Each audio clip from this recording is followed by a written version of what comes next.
tout le monde, j'espère que vous allez bien. Alors j'ai pas du tout une bonne luminosité, c'est quand il y a beaucoup de soleil. Ça crée des contre-jours. J'espère que vous allez bien. Aujourd'hui nous sommes le 27 décembre, le vendredi 27 décembre. Je vais peut-être mettre un support en dessous du téléphone parce que là j'ai l'impression que vous êtes ultra bas. Et sinon, ben, j'espère que ça va.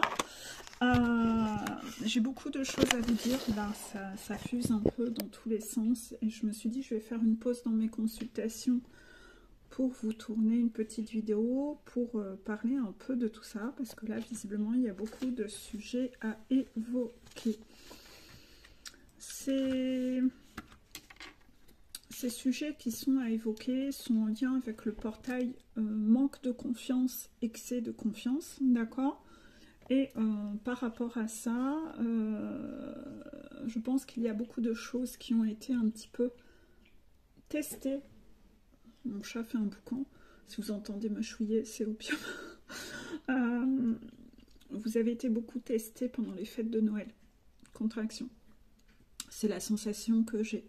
C'est que même quand vous pensiez que vous n'étiez pas testé, si vous étiez testé, et vous avez été testé sur des choses très anodines, sur des choses très naturelles que l'on fait, pour voir un peu où vous en étiez dans vos mécanismes naturels, même sur des banalités. Voilà, contraction.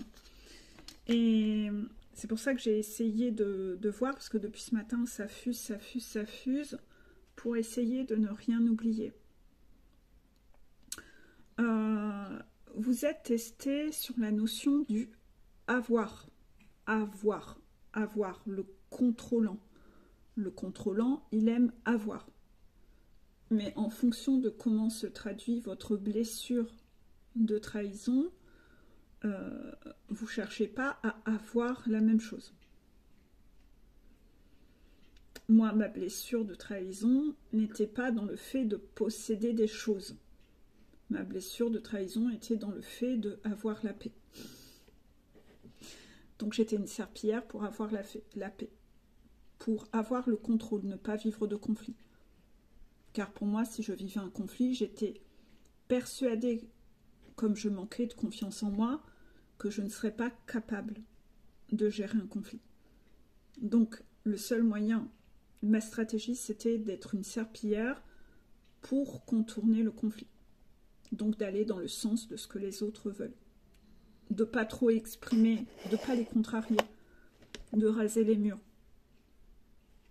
Parce que je me sentais pas capable de gérer ce genre de situation.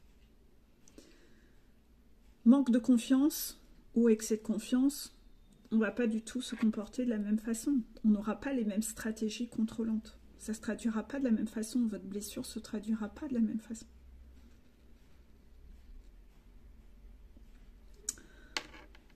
D'où l'importance de prendre la globalité d'une personne. Arrêtez de prendre qu'une information.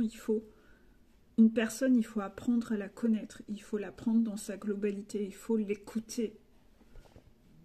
On n'apprend pas à connaître une personne en claquant des doigts en 2 secondes. Absolument pas. C'est pas évident parce que je sens qu'il y a tellement de choses à dire que au fur et à mesure que je parle, on me demande de parler, d'intégrer des messages.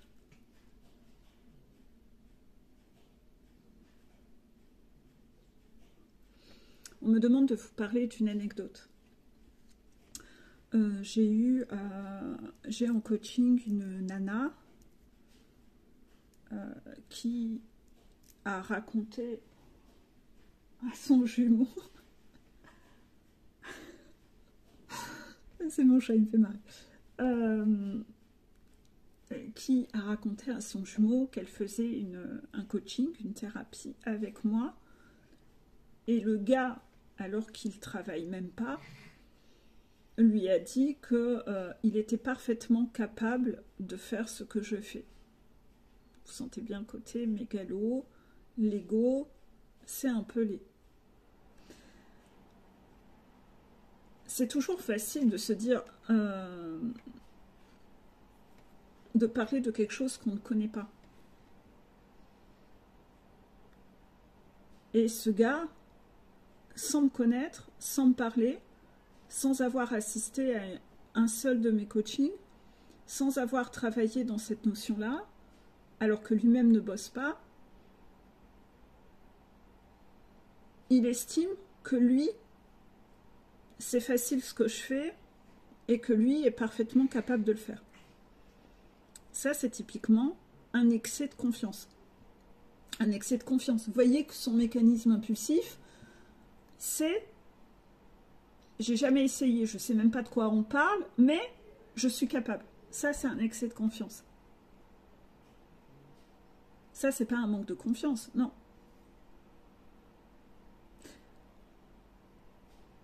Cette personne ne travaille pas parce que tous les autres, les gens sont cons.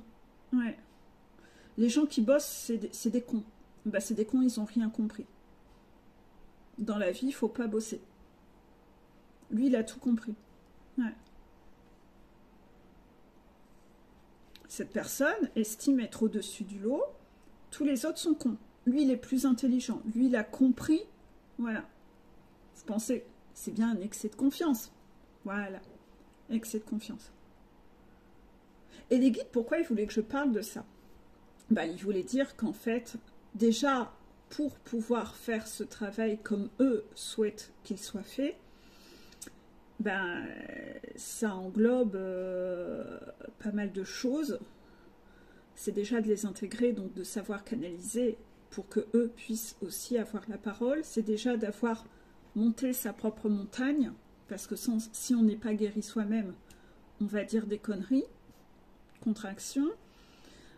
Et en plus, c'est d'avoir une capacité d'écoute. D'avoir une capacité d'écoute. Ce que cet individu n'a aucunement. Parce que c'est une personne qui... c'est un peu vulgaire.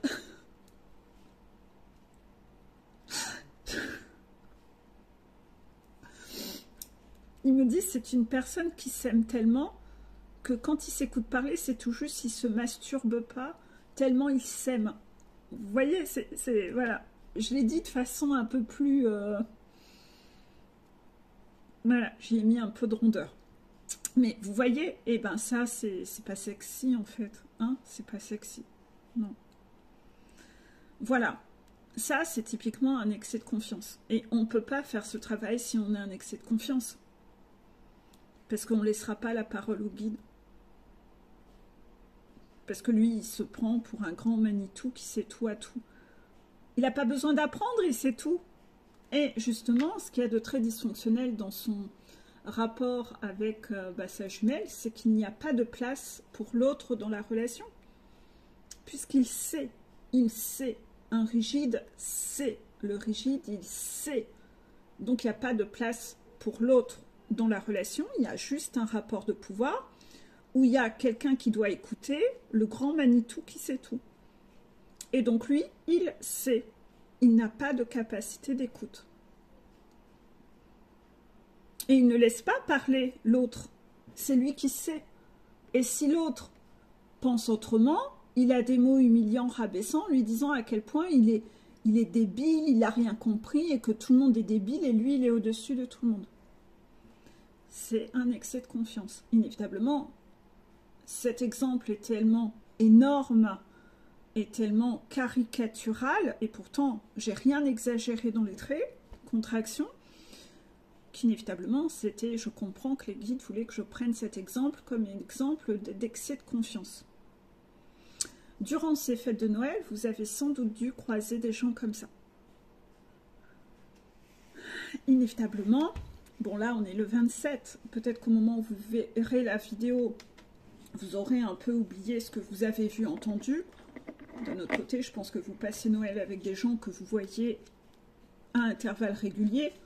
Donc de toute façon, vous aurez encore loisir de vous rappeler comment parlent les personnes concernées et si elles sont dans un excès de confiance ou un manque de confiance. Maintenant, essayez de voir qu'est-ce que vous aimez dans vos goûts. Qu'est-ce que vous aimez dans vos goûts?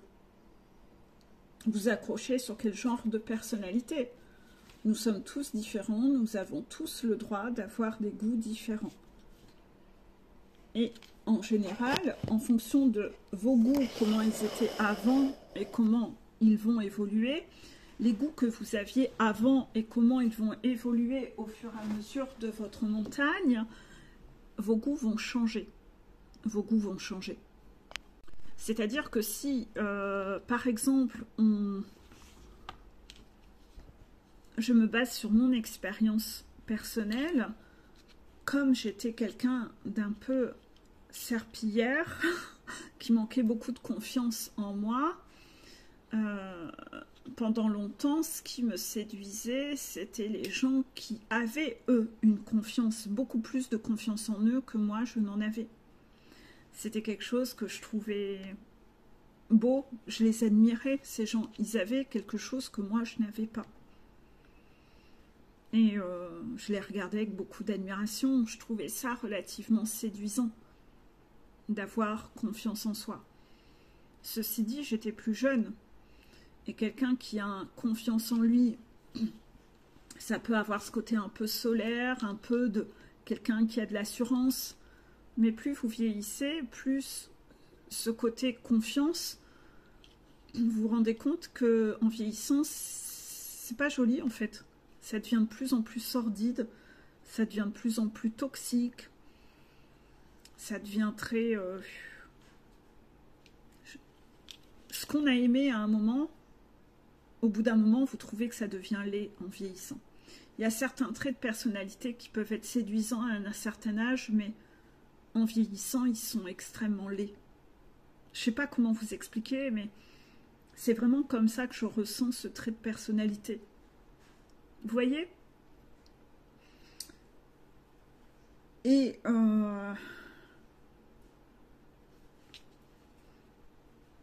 ça peut avoir des atouts sur certains points, c'est-à-dire vous trouvez séduisant quelqu'un qui a un peu confiance en lui sur certains points, mais dans certains contextes, vous ouvrez les yeux et vous trouvez que quand même, ça a beaucoup plus de laideur qu'autre chose.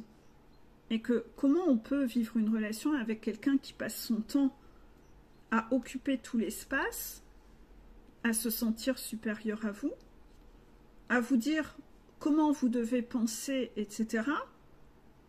Je vois pas comment vous pouvez vivre une relation avec quelqu'un comme ça, en fait. Personnellement, je vois pas. Qui vous dit toujours que vos goûts, c'est de la merde, mais que les siens sont supérieurs aux vôtres. Que vous êtes nul, vous êtes débile, votre façon de penser, elle est...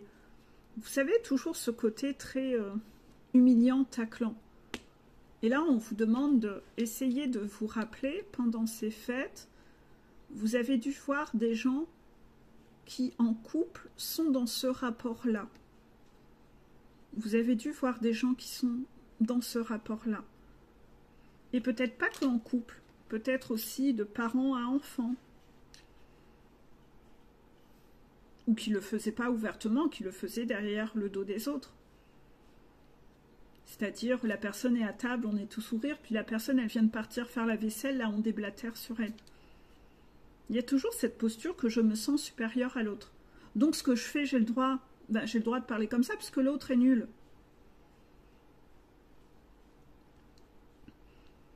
Ce sont des personnes qui ont un excès de confiance en eux. Ils se sentent supérieurs aux autres. Est-ce que c'est quelque chose qui vous séduit encore aujourd'hui? Est-ce que ça vous a séduit à une époque? Et est-ce qu'aujourd'hui, ça vous séduit encore? Parce que vous allez être très surpris, vous allez voir combien vos goûts vont évoluer, c'est normal. C'est normal, quand vous étiez enfant, vous aimiez jouer à la Barbie. Je ne pense pas qu'à Noël, vous ayez demandé à avoir la nouvelle Barbie. Voilà, vos goûts changent. Ce qui vous nourrissait à une époque n'est plus aligné avec vous à l'âge que vous avez. Ça ne vous nourrit plus.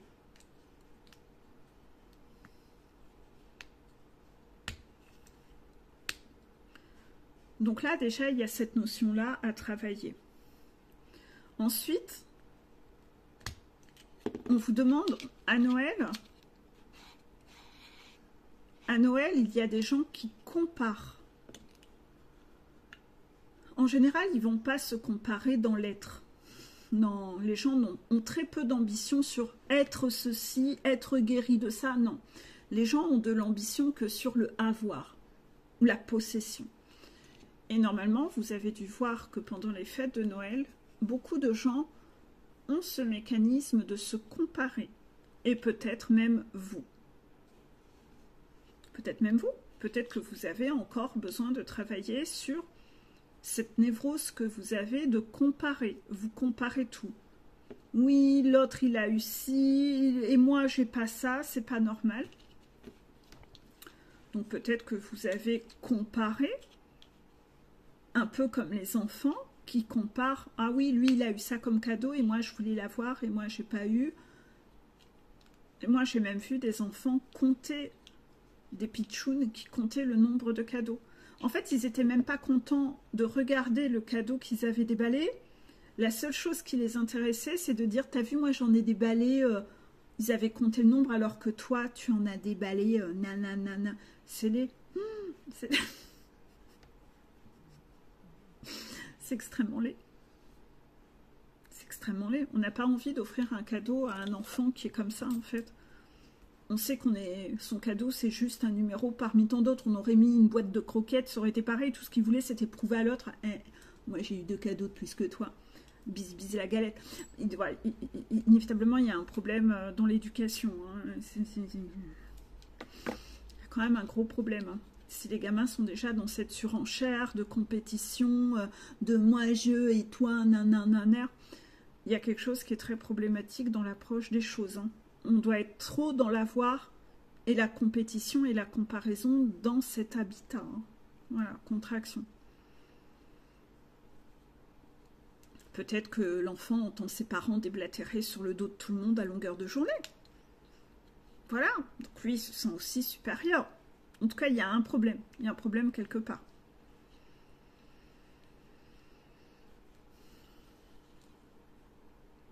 Mais les adultes le font aussi, ça, comparer. Ah, un tel, elle a eu ça, son Noël. Ah, moi j'ai pas eu ça, moi j'aurais aimé. Cette personne a eu un grand voyage à Dubaï. Voilà. Ah, elle a eu un collier avec un diamant. Vous voyez? Essayez de regarder un peu femme-homme, si vous avez été un peu comme ça, dans cette comparaison de qui a eu quoi, et je suis jaloux de celui qui a autre chose que moi.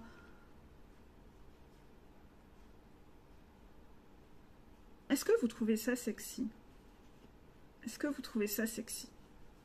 C'est-à-dire que vous, en tant qu'homme, les femmes qui sont comme ça, est-ce que vous trouvez ça séduisant, une femme comme ça, et vous dites, moi c'était mon rêve, c'est d'être avec une nana qui a ce genre de valeur, qui veut avoir plus, et qui se compare, et qui pète les couilles, parce qu'elle ne supporte pas les jalouses des autres qui ont eu plus qu'elle. Inversez-vous les femmes, est-ce que vous êtes séduites, les femmes, par les hommes qui sont comme ça? Est-ce que ça correspond à vos goûts? Si c'est vous-même qui êtes comme ça, homme ou femme, est-ce que vous pensez que vous êtes quelqu'un de sexy? Ou est-ce que vous pensez que c'est vrai que c'est pas très séduisant, il y a peut-être urgence à travailler là-dessus? Si vous trouvez ça laid chez les autres, est-ce que vous trouvez ça plus joli quand c'est vous?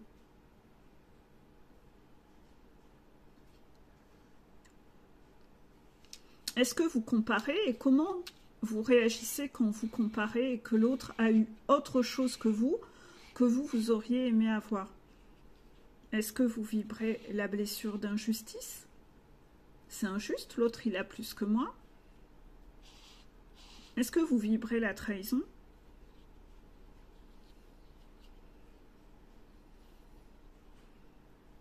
Et quand vous êtes frustré, comment vous vous comportez? Qu'est-ce que vous pensez intérieurement? Comment vous vous comportez avec la personne qui a eu plus? Est-ce que vous allez chercher à être méprisant vers cette personne? Est-ce que vous allez chercher à baisser sa propre valeur? Parce que vous êtes frustré, et c'est pas juste, cette personne elle a eu plus, donc j'ai besoin de me venger en étant méchant avec cette personne, en la jugeant, en la méprisant. Est-ce que vous allez aller déblatérer sur cette personne auprès des autres?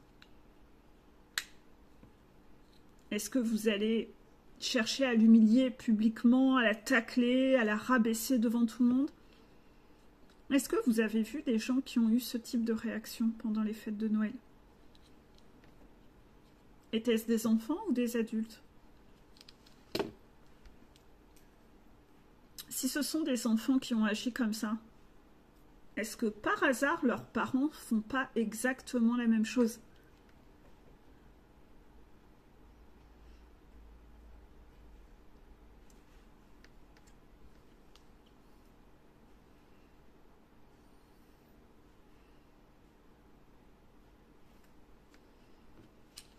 Je vous laisse cogiter à ça. Est-ce que vous-même, vos enfants, ils sont comment? Vos enfants, ils sont comment? Leur état d'esprit, leur façon d'agir.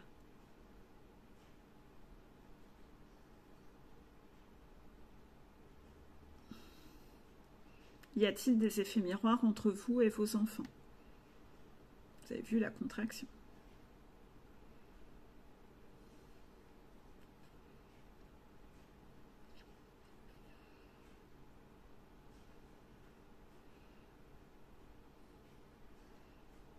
Moi, j'ai décidé assez à arrêter sur ça.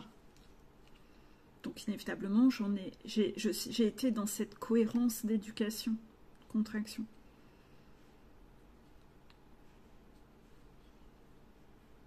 J'ai toujours cherché à être cohérente entre ce que j'aime, ce que je n'aime pas, et que dans ma façon d'être en tant que parent, que tout soit cohérent. J'avais une responsabilité parentale, donc dans mon mode d'éducation, tout cela a été pris en compte dès le début. Logique. Je savais que la balle était dans mon camp et la responsabilité m'incombait de faire ça.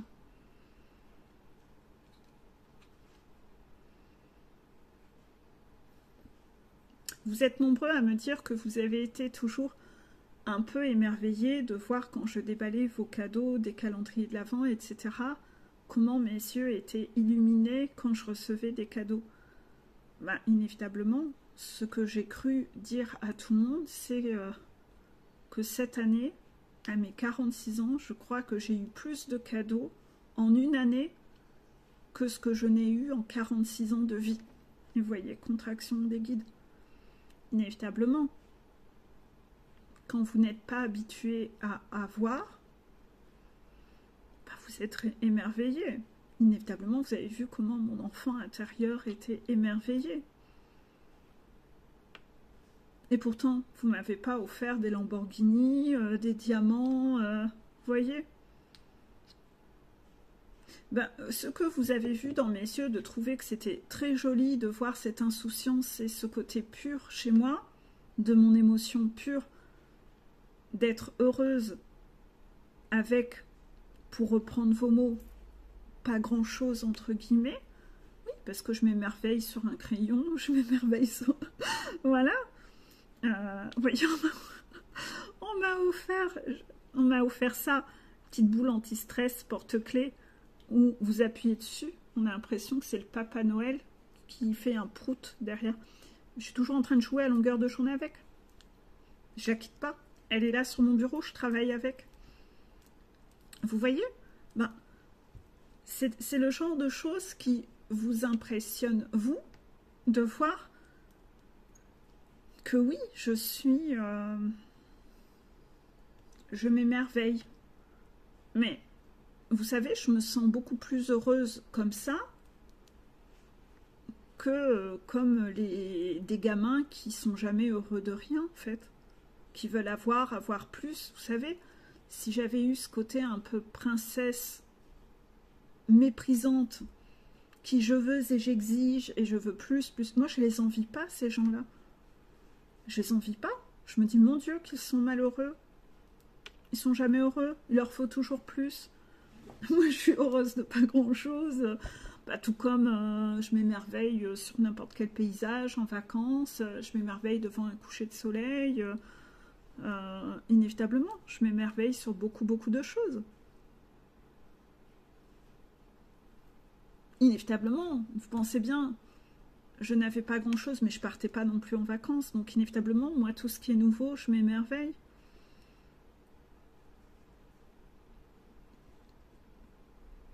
Donc, inévitablement, hein, l'excès de avoir ne rend pas plus heureux. Non. Non. Et je trouve malheureux les gens qui sont dans cette frénésie de vouloir avoir plus, parce qu'il n'y a rien qui arrive à contenter ce vide intérieur. Ils sont toujours haineux, ils sont toujours jaloux de ce que les autres ont en plus. Ils comparent tout. Ils comparent tout. Vous saviez, j'avais fait une vidéo où les guides, quand ils avaient entendu la chanson écrite par Vianney, « Je suis fou », ils m'avaient dit que, les guides m'avaient dit que j'étais dans cet état d'esprit-là. Et ça m'avait énormément touchée, j'avais pleuré. Et dans cette chanson, on disait que on a envie de donner à ceux qui n'ont rien, et d'un autre côté, on n'est pas jaloux non plus de ceux qui ont plus. Et les guides m'avaient dit que j'étais vraiment comme ça. Bah, c'est vrai, je suis vraiment comme ça. Je suis pas envieuse des gens qui ont plus. Enfin, je me suis jamais dit, tiens, cette personne, elle a plus que... Donc, en fait, je lui parle plus, c'est une connasse. Non, moi, j'ai grandi avec que des gens qui avaient plus que moi.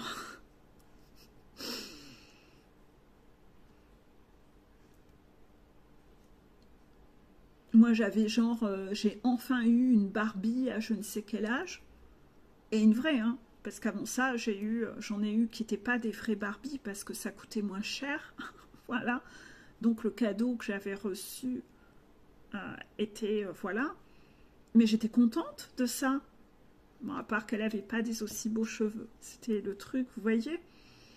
Mais voilà, j'étais déjà contente de ce que j'avais. Et pourtant, j'avais mes copines, elles avaient carrément une salle de jeu, elles avaient tout le village Barbie, quasiment, elles avaient la blinde de trucs. Ben, j'étais pas jalouse d'elles. Ben, elles avaient, tant mieux pour elles. Voilà.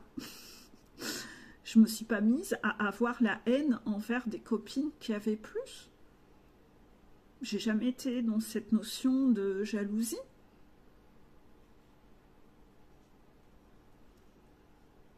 J'ai jamais vibré ce côté-là, en fait. C'est le rigide hein, qui est comme ça. Oui, le rigide, il compare. C'est différent de moi et j'en veux aux gens qui sont dans quelque chose de différent de moi. Toujours cette haine.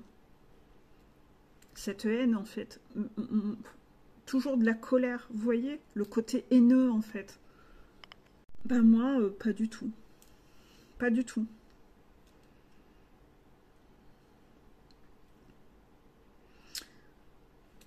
J'ai vu pendant les fêtes certaines personnes qui n'avaient pas ce qu'elles voulaient avoir et pourtant c'était elles-mêmes qui avaient été responsables de ce qu'elles récoltaient.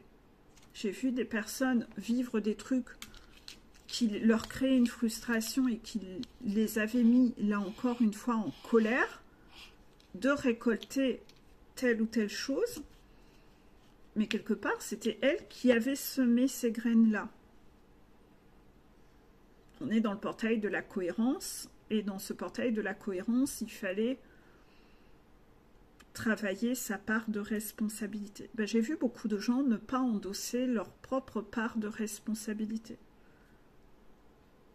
C'est-à-dire que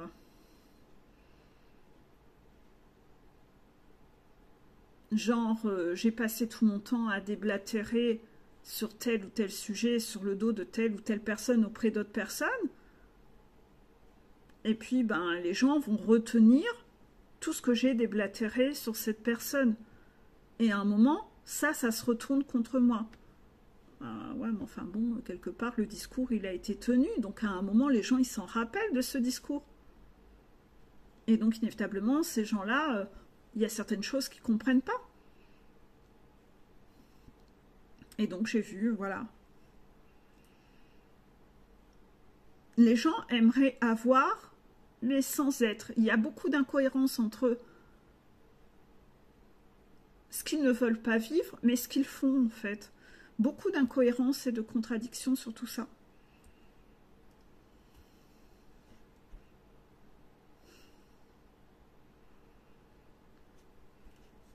Je vous avais parlé un peu de mon bureau.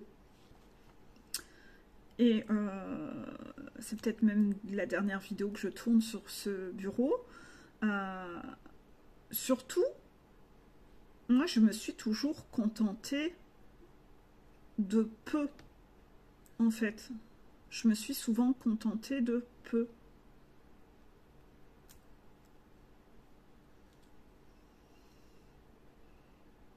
J'ai eu ma propre chambre à l'âge de 12 ans. Sinon, avant 12 ans, on était à 3 dans une chambre. Est-ce que je l'ai mal vécu? Non. Bah, quand vous ne connaissez pas, vous le vivez pas mal. Et puis, à 12 ans, déménagement, on passait de location à propriétaire, et puis là, j'ai eu ma chambre à moi.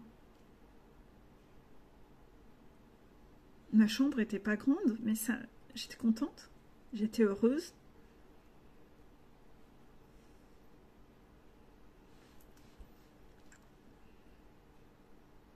Et je garde beaucoup d'état d'esprit où je sais me contenter de peu. Donc là, mon bureau, il est arrivé ce matin hyper tôt. Normalement, je devais le recevoir qu'en janvier. Ça a été comme la chaise de bureau. Je pense qu'ils ont donné un coup de pouce, voilà, pour que je reçoive... J'ai tout reçu une dizaine de jours avant la livraison prévue. Et là, le bureau a été livré juste avant le week-end ce matin, donc je sais que je vais pouvoir le monter ce week-end et je vais pouvoir travailler sur mon nouveau bureau. Tout agencé, rangé dedans. Et vous savez, quand vous avez toujours eu ce réflexe de ne pas avoir, vous n'avez pas l'état d'esprit de penser à avoir plus. Vous y pensez même pas. Ça vous traverse jamais l'esprit, en fait. Parce que vous êtes content de ce que vous avez. Et si on ne m'avait pas suggéré en disant, bah, achète-toi un bureau plus grand, tout ça, mais si tu peux, là, etc. Non, moi, j'y aurais même pas pensé. J'y aurais même pas pensé. J'aurais trouvé que c'était capricieux. Mon bureau n'était pas mort. Mon bureau n'était pas mort. C'était capricieux de ma part. Bah, pourquoi vouloir un bureau plus grand? Bah, juste parce que j'ai les cervicales. D'ailleurs, je vais bien me positionner. Mes cervicales bloquées, que ça donne jusque dans l'épaule, que même enlever une prise, enlever la prise de l'ordinateur ou d'une guirlande lumineuse, ça m'irradie tout dans l'épaule. C'est vous dire quand même l'ampleur des dégâts. Et pourtant, vous me voyez me plaindre tout le temps? Je me plains rarement. C'est pas dans ma nature. Ça me traverse pas l'esprit. C'est quand je vois les gens, comment est-ce qu'on va, je dis, ah ouais, quand même, putain, j'aurais loisir, moi, à râler. Vous voyez, mais c'est pas dans ma nature.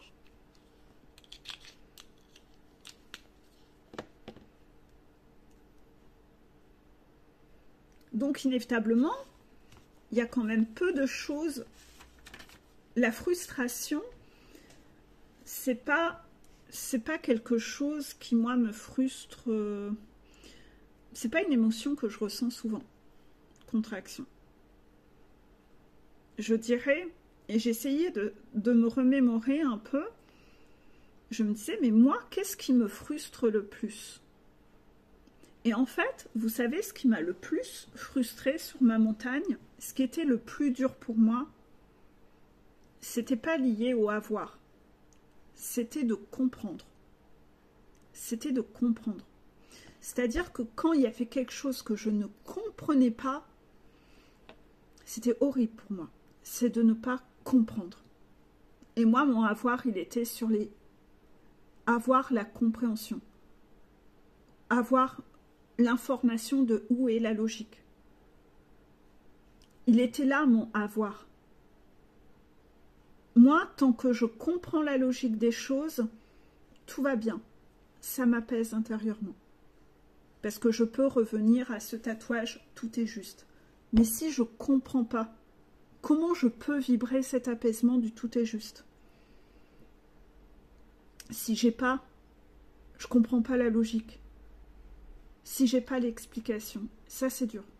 Ça, c'est ça qui m'a créé le plus de torture sur ma montagne.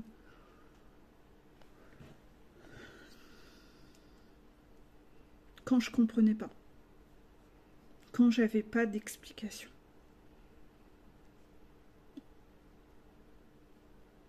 Vous voyez, on n'est pas tous égaux. Il y a des gens pour qui c'est très important d'avoir. Il y a des gens, ils veulent juste comprendre.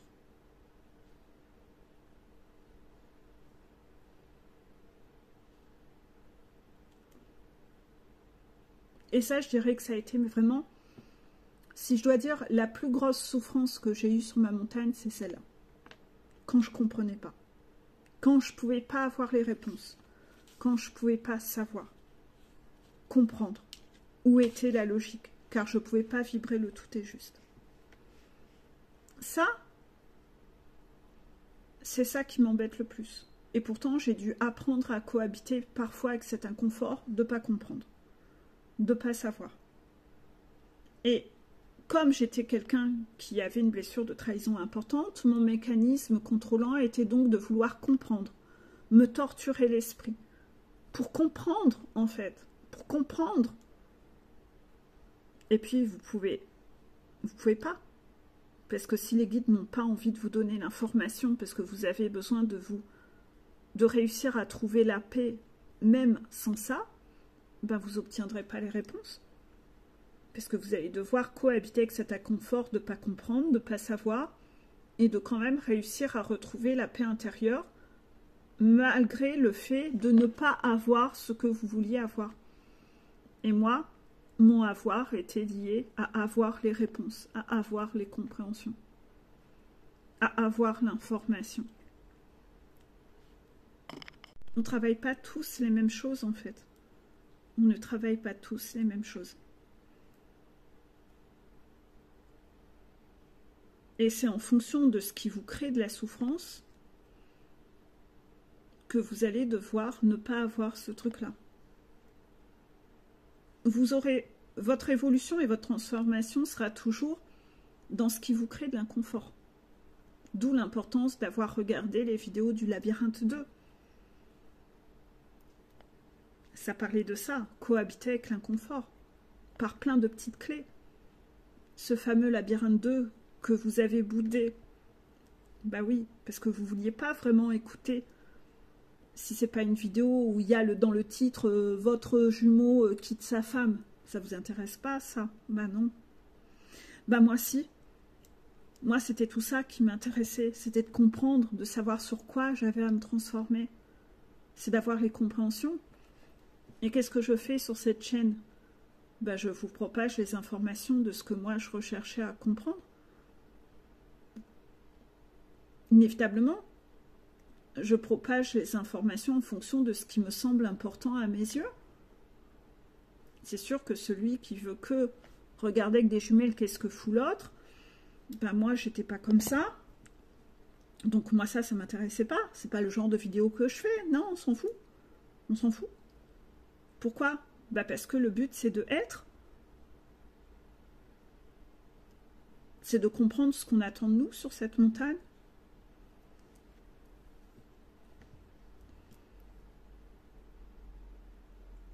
C'est tout ça que vous avez à travailler en fait. Vous cherchez à avoir quoi? Regardez ce qui vous frustre, observez-vous. Observez-vous, regardez-vous, vous êtes frustré quand vous n'avez pas quoi? Bah, c'est ça que vous avez à lâcher. Vous allez devoir trouver la paix sans avoir ce truc-là.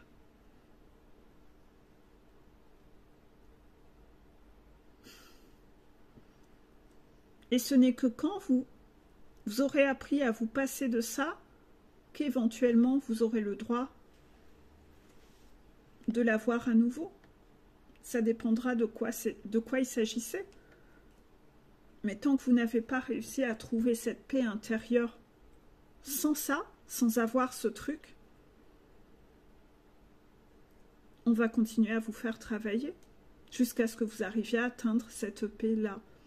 Et tant que vous avez des comportements toxiques quand vous êtes frustré, parce que ça c'est vraiment quelque chose que j'observe qui est assez récurrent, c'est que quand vous n'avez pas ce que vous voulez, vous avez des mécanismes toxiques. Soit toxiques envers les autres, soit toxiques envers vous.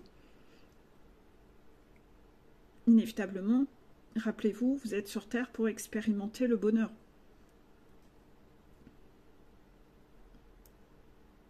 Si vous êtes toxique envers vous, c'est pas OK.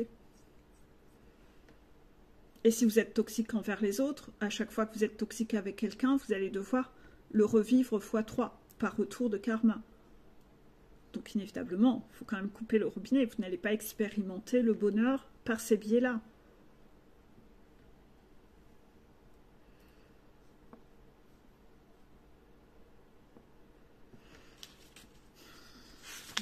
Est-ce que j'ai assez exprimé les choses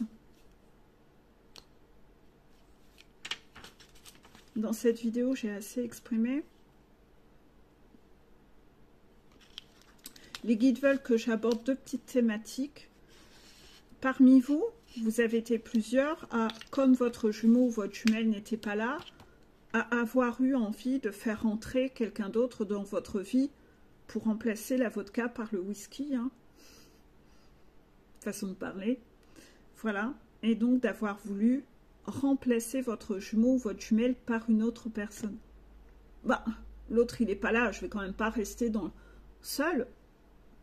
Je vais avoir quelqu'un d'autre. Avoir. Je vais remplacer. Bah, en attendant, c'est les, hein. C'est les. C'est pas sexy. Inévitablement, quand vous venez vers moi dans une démarche où vous êtes en couple, vous venez de rencontrer quelqu'un, vous voulez expérimenter cette relation, ou vous êtes en couple et vous êtes dans une démarche où vous ne voulez pas quitter votre conjoint, les guides n'accepteront pas de tirer des cartes sur l'énergie de votre jumeau ou jumelle. Donc, si vous les aviez parfois, ces informations, non pas pour savoir ce qui se passe dans sa vie, mais pour savoir quel est l'axe en effet miroir que vous travaillez, car moi je travaille l'être, je ne travaille pas le flicage. Si vous êtes en train, vous aviez ces informations de savoir, et parfois il y a aussi, on a le droit d'avoir un peu les messages du jumeau, c'est-à-dire des petites cartes avec des petits messages pour savoir un peu ce que l'autre aurait envie de nous dire. Et ça, par contre, on a le droit de l'obtenir en tirage, quand on n'est pas au contact de l'autre. Dès que la relation reprend, on ne le fait pas en tirage. Pourquoi? Parce qu'il faut prioriser la communication directe et pas la communication par les cartes. Non. Donc, il y a quand même certaines règles d'éthique, tout du moins dans ma façon de travailler à moi, et on me demande de vous les expliquer là. Donc, je répète. Quand vous êtes séparés de votre jumeau et jumelle, qu'il y a un silence radio, vous ne vous parlez pas, vous n'êtes pas en couple. Les guides vont vous délivrer des messages par les cartes pour savoir quel est le message qu'il aimerait vous dire, votre jumeau ou votre jumelle. Et on vous montre l'axe effet miroir sur lequel vous travaillez tous les deux. Ça, c'est ces informations que vous obtenez. Si la relation reprend, les guides ferment le robinet tout doucement, tout du moins sur les messages de l'autre, parce que vous êtes en communication et si vous avez envie de communiquer, communiquez en direct. Apprenez à communiquer en direct. C'est un comportement mature. Donc les guides, inévitablement, vont vous pousser à prioriser la communication directe. Et donc, inévitablement, vous le savez, souvent je vous annonce, par respect pour ton jumeau ou pour ta jumelle, je ne vais pas te délivrer les cartes de qu'est-ce qu'il aurait envie de te dire, parce que je ne trouve pas ça respectueux. La personne est là, à communiquer en direct. Moi, je reste un peu en dehors. Voilà. Je trouve ça beaucoup plus respectueux vers l'être humain. Ça ne fait pas partie de mes valeurs. Je trouve que ça ne se fait pas. Il y a des gens, ils payent des prestations où ils font des titres de vidéos en disant « Je suis rentré dans la tête de votre jumeau ou jumelle ». Vous aimeriez, vous, qu'on rentre dans votre tête? Quelle horreur. C'est très intrusif. C'est pas permis, c'est pas OK. Vous le savez, je vous ai fait toute une vidéo sur un pendule avec des règles d'éthique à respecter. J'ai une éthique. Et les guides sont bien heureux que j'en ai une, inévitablement. Votre névrose de vouloir avoir ne doit pas vous faire renier vos valeurs. Vous ne devez pas avoir des comportements toxiques envers les autres. À côté de ça,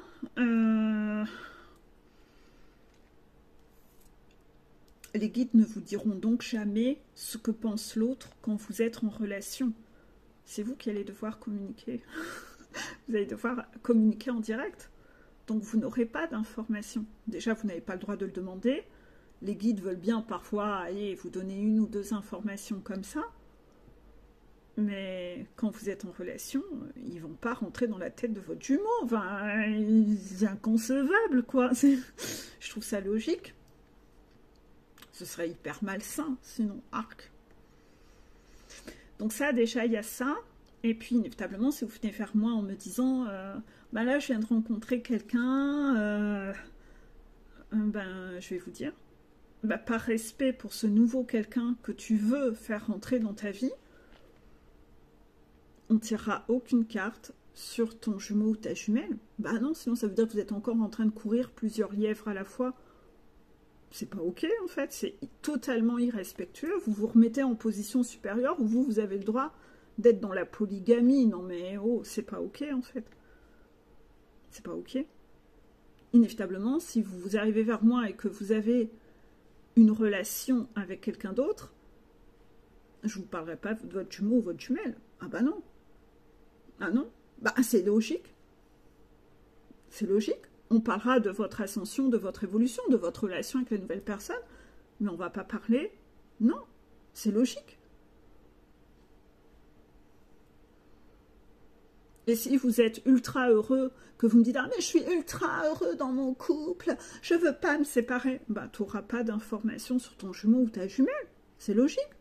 Parlons de ton mari. Ah ouais, mais là, vous ne voulez pas qu'on parle de votre conjoint. Souvent, je ne sais même pas son prénom. Non, vous êtes incohérent. Et là, vous êtes dans un excès de confiance aussi. Parce que c'est-à-dire que quelque part, vous pensez quand même qu'on est con. Qu'on ne voit pas vos stratagèmes. Bah, arrêtez quand même. Et en général, quand vous n'arrivez pas à obtenir ce que vous voulez de nous, on peut voir votre énergie, comment se gère votre frustration. Hein, on le voit vite, hein, comment vous réagissez. Ah ouais, là on le voit, hein, on voit le vrai visage. Hein. Et on voit souvent qu'il y a quand même un excès de confiance. Hein. Vous aviez franchement cru qu'on serait con. Ben non. Et finalement, vous aimeriez bien réussir à la mettre à l'envers. Vous aimeriez que les gens soient droits, mais vous ne l'êtes pas du tout. Ben, pour avoir, il va falloir être. Il faut être quelqu'un de droit. La montagne, elle est là pour vous apprendre à être droit.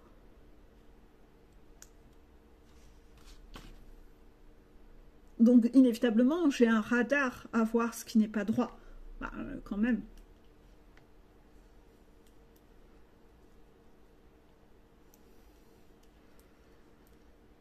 Donc ça, c'est quelque chose qui arrivera régulièrement.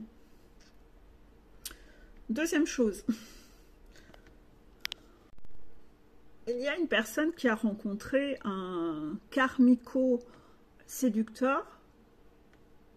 Et le karmico-séducteur, les potes disent que c'est un séducteur. Le gars, il est abonné sur ses réseaux sociaux qu'à des nanas. Il a tout du comportement du séducteur. Et il dit, non, je suis pas séducteur. Non, franchement, moi, les nanas, je m'en fous. Ouais, je m'en fous. Bah, c'est pour ça qu'il est abonné à toutes les nanas, vous voyez. Bah ouais, je suis con. Je me prends pour un con. Et ensuite, la phrase était tellement sympa que j'ai dit, je la dirai en vidéo. Les guides voulaient que je la sorte en vidéo. Alors ça, visiblement, c'est un argument des jeunes mecs d'aujourd'hui. Ouais. Attention, je vais vous la sortir. J'ai dit, mais ça, faudrait le mettre dans soyez un pervers narcissique pour les nuls. Cette phrase-là, elle est ultra forte. Attention, pam, ça vole haut. Voici la phrase des pervers, une nouvelle phrase de pervers narcissique. Non, je suis pas séducteur en fait. C'est juste que j'ai un physique de séducteur. Mais moi, je suis pas séducteur, c'est pas vrai. Hein. D'accord. Bon, alors, s'il y a des blaireaux là qui regardent la vidéo, c'est quoi avoir un... c'est quoi avoir un physique de séducteur? C'est quoi avoir un physique de séducteur?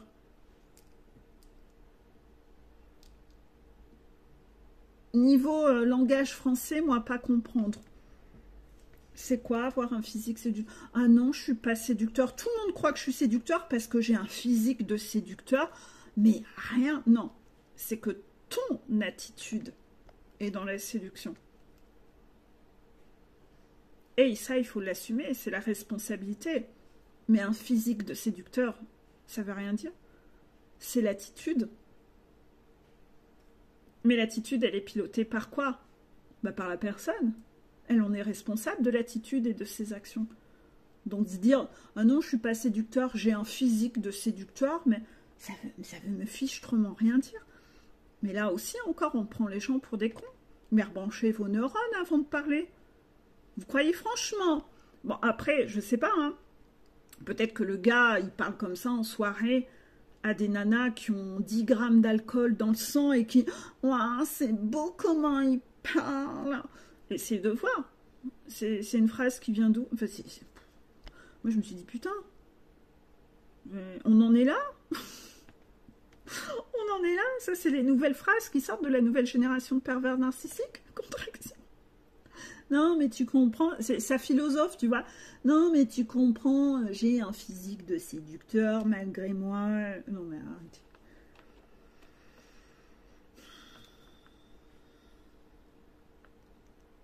Faut arrêter, les gars. Arrêtez de prendre les nanas pour des connes. Arrêtez. C'est pas séduisant, hein, c'est pas sexy non plus. Hein.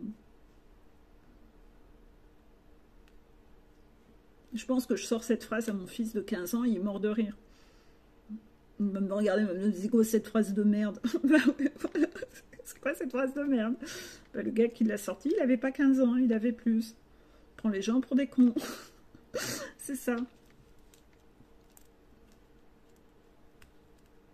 Quand vous prenez les gens pour des cons, ça manque d'élégance. Hein. Manque d'élégance. C'est du mépris, hein. C'est avoir du mépris de l'être humain, c'est avoir du mépris de l'autre. Ça n'a rien de séduisant, hein, c'est pas sexy. Hein. Voilà, je pense que j'ai assez. La vidéo s'arrête, il n'y a plus de place, donc je vous fais des gros bisous et je vous dis à bientôt. Et donc, dans tout ça, vous devez bien observer qui a un excès de confiance et qui manque de confiance. Apprenez à faire la part des choses.